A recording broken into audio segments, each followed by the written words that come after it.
Breakfast বাইদেউহঁতে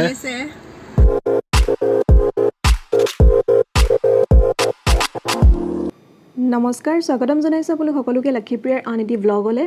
বহুদিনৰ মূৰত আজি এটা ভিডিঅ' আপলোড কৰিছোঁ আৰু ভিডিঅ'টো হৈছে বহুত পুৰণা। পিকনিকৰ টাইম পাৰ হৈ এতিয়া বিহুৰ টাইম পালেহি আৰু পিকনিকৰ ভিডিঅ' মই এতিয়া আপলোড কৰিছোঁ। ভিডিঅ'টো আনচিজনৰ, কিন্তু হ'লেও ভিডিঅ'টো সম্পূৰ্ণকৈ চাব দেই।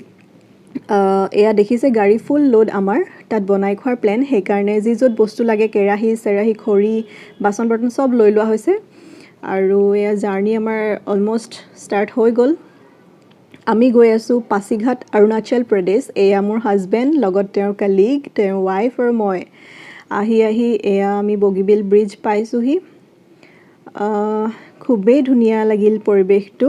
ৰাস্তাবিলাক চাওক কিমান ধুনীয়া চাফ চিকুণ, আৰু এইফালে পাছিঘাটলৈ আছে 90 কিলোমিটাৰ আৰু দুইফালে সেউজীয়া গছ গছনি, আগফালে পাহাৰ, পকা ৰাস্তা। আপোনালোক যদি অহা নাই এইফালে এবাৰ আহিব, খুবেই ধুনীয়া লাগে আৰু যিসকলে আহিছে সেইসকলেতো উপভোগ কৰিছে ইয়াৰ সৌন্দৰ্য। আৰু এতিয়া আমি ৰাইট ছাইডে গৈ আছোঁ পাছিঘাট। যিহেতু অৰুণাচল এণ্ট্ৰি কৰাৰ লগে লগে আমি পাছ বনাব লাগিব, সেইকাৰণে আমি ইয়াতে অলপ টাইম ৰখিছোঁ পাছ বনাবৰ কাৰণে। আৰু এইবিলাক নাম চাম লিখি চাইন টাইন কৰি চব ইয়াতে ব্যস্ত আছে। আৰু এইফালে মোক চাওক, মই নিজৰ কামত ব্যস্ত, মুঠতে ঘৰত ওলাবলৈ নাপায়। ইয়াত আহি মই নেল পলিচ লগাই আছোঁহি। আৰু ফাইনেলি এখন আমি পাই গ'লোঁ। 24/12/2021 আমি গৈছিলোঁ। ভিডিঅ'টো কিন্তু বহুত দেৰিকৈ দিছোঁ মই। তেতিয়াহ'লে আকৌ জাৰ্ণি ষ্টাৰ্ট কৰি দিওঁ। ভিডিঅ'টো আপোনালোকেও উপভোগ কৰি থাকক আমাৰ লগতে।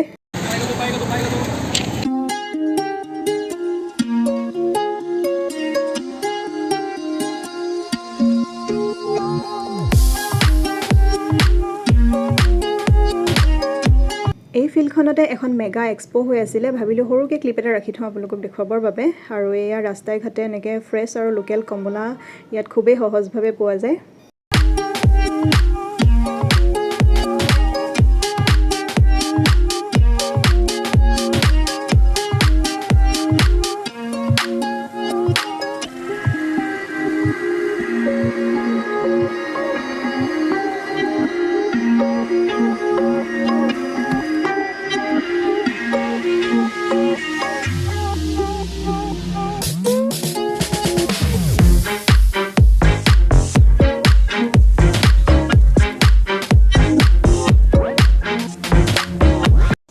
ভোক লাগিছে যথেষ্ট।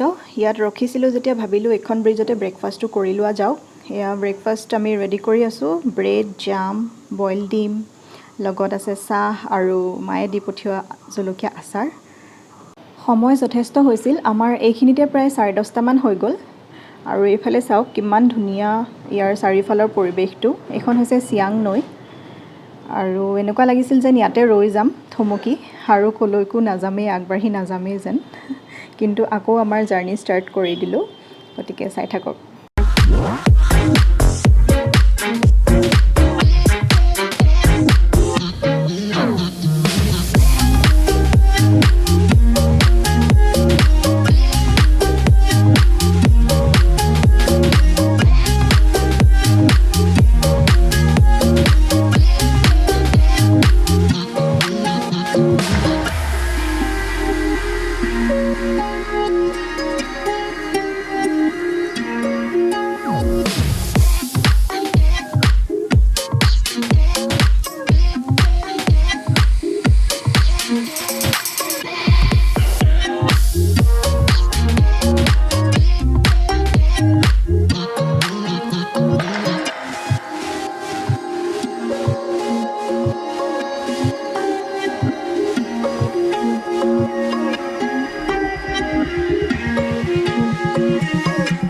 বোডাক পাৰ হৈ আহি আমি এতিয়া আহি আছোঁ পংগিং হেংগিং ব্ৰিজ চাবৰ কাৰণে। আৰু আমাৰ অকণো আইডিয়া নাছিল আমি এনেকৈ কিমান দূৰ তললৈ নামিব লাগিব ফাইনেলি ব্ৰিজখন পাবৰ কাৰণে। তো হাতত আমি পানী বটল এটাও নানিলোঁ আৰু আমি আহি থকা ৰাস্তাটো দেখাই দিওঁ এনেকুৱা সৰু সৰু চিৰি আৰু একদম সাৱধানে আহি আছোঁ অকণমান যদি ভৰি স্লিপ হয় একেবাৰে তলত পৰিমগৈ গৈ ফাইনেলি আমি পাই গ'লোহি ইমান দূৰ তললৈ নামি আঁঠু চাঠু বিষাই গৈছে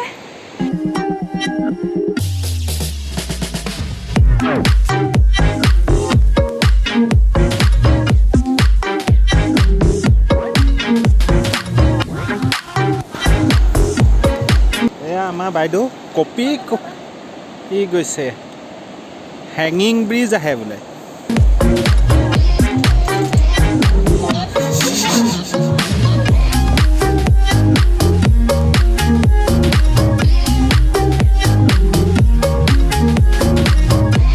এইখিনিয়ে হৈছে আমাৰ সীমা ইয়াতকৈ আগলৈ নাতো মই গৈছোঁ না মই হাজবেণ্ডক যাবলৈ দিছোঁ কাৰণ মোৰ বহুত ভয় লাগিছিলে ব্ৰিজখন অৱস্থাটো ইমান ভাল নহয় লোহাৰ দুডাল ৰড দিয়া আছে তলফালে দিয়া আছে যদিও বাঁহৰ যিখিনি বনোৱা আছে সেইখিনি ভঙা চিঙা ইমান ভাল নহয় মাজত ভৰি চৰি সোমাই গ'লে কি হ'ব বুলিকে মই আগবাঢ়ি যোৱা নাই আৰু এয়া চাওক ইয়াৰ লোকেল হয় এওঁলোক ইমান ধুনীয়াকৈ পাৰ হৈ গুচি গৈছে তেওঁলোকৰ সদায় অহা যোৱা কৰা অভ্যাস আছে সেইকাৰণে ভয় নাই অকণো এই ব্ৰিজখন পাৰ হৈয়ে পায় পংগিং ভিলেজ আৰু আমি এতিয়া উভতিছোঁ আপোনালোকে যদি আহে হেংগিং ব্ৰিজখন চাবলৈ প্লিজ হাতত এটা পানী বটল লৈ আহিব ইমানেই তলত আছে নামি যাওঁতে বা উঠি আহোঁতে একদম ডিঙি শুকাই যায়গৈ আৰু এতিয়া ভোকত আমাৰ চবৰে অৱস্থা বেয়া হৈ গৈছিলে সেইকাৰণে তাৰ পৰা ৰিটাৰ্ণ হৈ আমি ভাবিলোঁ যে আমি খানাটো খাই লওঁ ইয়াতে ধুনীয়া প্লেচ এডোখৰ পাইছিলোঁ আৰু বহুত মানুহো আছিলে ইয়াতে ওচৰে পাঁজৰে এইডোখৰ জেগাতে পিকনিক খোৱা চ' আমি ভাবিলোঁ এইডোখৰ প্লেচে চিলেক্ট কৰোঁ ইয়াতে খাবৰ কাৰণে আৰু এইখন ওচৰতে নদী পাহাৰ ইমান ধুনীয়া পৰিৱেশটো লগতে বেঞ্চ আছে বহিবৰ কাৰণে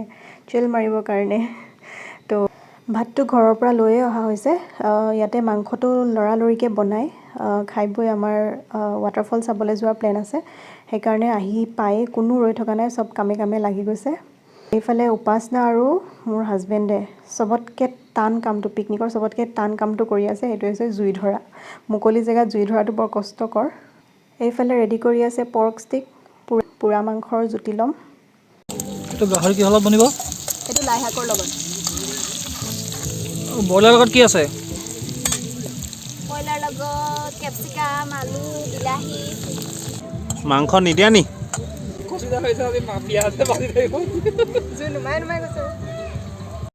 সোনকালে হ'বৰ কাৰণে দুফালে দুখন কেৰাহী উঠাই দিলোঁ এইফালে মই বনাই আছোঁ পৰ্কখিনি আৰু আনফালে উপাসনাই বনাই আছে চিকেনখিনি আৰু আমাৰ এয়া ষ্টিক ৰেডি হৈ গ'ল পুৰিবৰ কাৰণে কেৰাহীকেইখন নমালেই পুৰিব পাৰিম আৰু এয়া মই বনাই আছোঁ লাই শাক দি গাহৰি কাৰ লোভৰ পানী পৰিছে বাৰু আৰু এইখন ফিল্ডতে তেওঁলোকৰ ট্ৰেডিশ্যনেল ছঙত মানে ট্ৰেডিশ্যনেল ড্ৰেছ পিন্ধি এনেকৈ ডান্স কৰি থকা হৈছিলে তো টুৰিষ্টখিনিক দেখাবৰ কাৰণে আৰু মেইনলি তো আমি এইফালে অকণমান গুচি আহিলোঁ কেৰাহী চেৰি এৰি থৈ আহি দেখিছোঁ এইফালে ষ্টিক পুৰি থকা হৈছে মানে কেৰাহী নমালে আৰু এইফালে এডাল হৈছে চিকেন ষ্টিক আৰু এইখিনি হৈ গ'ল এতিয়া ইয়াতে আমি পিঁয়াজ জলকীয়া নেমু চেপি নিমখ চিমখ দি আৰু বিলাহীও সৰু সৰুকৈ কুটি দিছোঁ ধনিয়া দি দিছোঁ আৰু মাংসখিনি সৰু সৰু পিচ কৰি পেলাই এনেকৈ ৰেডি কৰি ল'ম আৰু আমাৰ খানা ৰেডি হৈ গ'ল এইটো হৈছে পৰ্ক উইথ লাই শাক আৰু এইটো হৈছে চিকেন কেপচিকাম দি আৰু এইখিনি হৈছে পুৰা মাংসখিনি এইটো হৈছে গাহৰি আৰু এইফালে চিকেন পুৰা চিকেন উদয়দাই পুৰা দি আছে আৰু এয়া আমাৰ ভাগ বিতৰণ কৰি হৈ গৈছে আৰু ভাত চাত বাঢ়িছে খাই লওঁ বহুত ভোক লাগিছিলে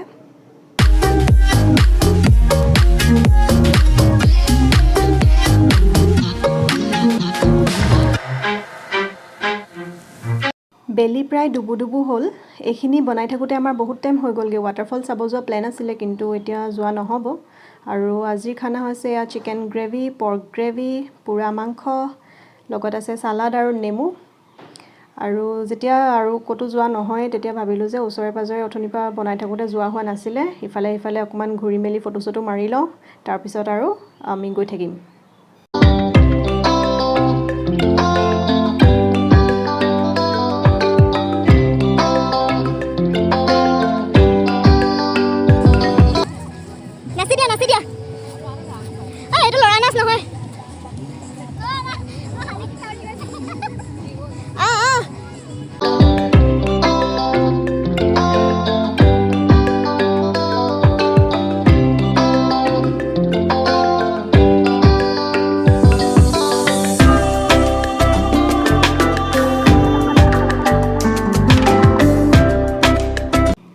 যাব মন নাই অকণো ইয়াতে নাখৰা কৰি আছোঁ এইবিলাক চব ৰৈ আছে মোৰ কাৰণে আৰু আমাৰ এটা কথা হ'ল কি ঘৰৰ পৰা আমি দুটা স্পট লৈ ওলাইছিলোঁ এটা হৈছে ৱাটাৰফল আৰু এটা হৈছে হেংগিং ব্ৰিজ কিন্তু আমি ৱাটাৰফলটো কভাৰ কৰিব নোৱাৰিলোঁগৈ কাৰণ আমি মানে বনাই খোৱাৰ প্লেনটো ল'ব নালাগিছিলে সেইটো এটা মানে আমাৰ ভুল হ'ল কথাটো আৰু এয়া ঘূৰি আহি ৰাণাঘাট ব্ৰিজ পাৰ হৈ আহিছোঁ আৰু দেখিছে সন্ধিয়াই হৈ গ'লগৈ যদি বনাই নাখালোহেঁতেন বাহিৰত মানে হোটেলত খালোহেঁতেন তেতিয়া হয়তো আমি দুটা স্পটেই চাব পাৰিলোহেঁতেন সেইখিনিতে অকণমান হেৰি হৈ গ'ল একো নাই নেক্সট টাইম আকৌ আহিম ভাল লাগিলে বহুত ভাল লাগিলে আপোনালোক যদি অহা নাই আহিব ইমান ধুনীয়া পৰিৱেশ বুজাব নোৱাৰোঁ কেমেৰাটো কি উঠিছে কি নাই উঠা নাজানো যিটো চকুৰে দেখিছোঁ সেইটো কেমেৰাত হয়তো উঠাব পৰা নাই আৰু ভিডিঅ'বিলাক কণ্টিনিউ কৰিব পৰা নাছিলোঁ এতিয়াৰ পৰা কণ্টিনিউ দি যাম বুলি ভাবিছোঁ গতিকে আগৰ দৰে মৰম চেনেহবিলাক দি যাব ভিডিঅ'টো যদি ভাল লাগিলে লাইক কৰিব শ্বেয়াৰ কৰিব আৰু কমেণ্ট কৰিব আৰু চেনেলটো যদি ছাবস্ক্ৰাইব কৰা নাই ছাবস্ক্ৰাইব কৰি ল'ব বাই বাই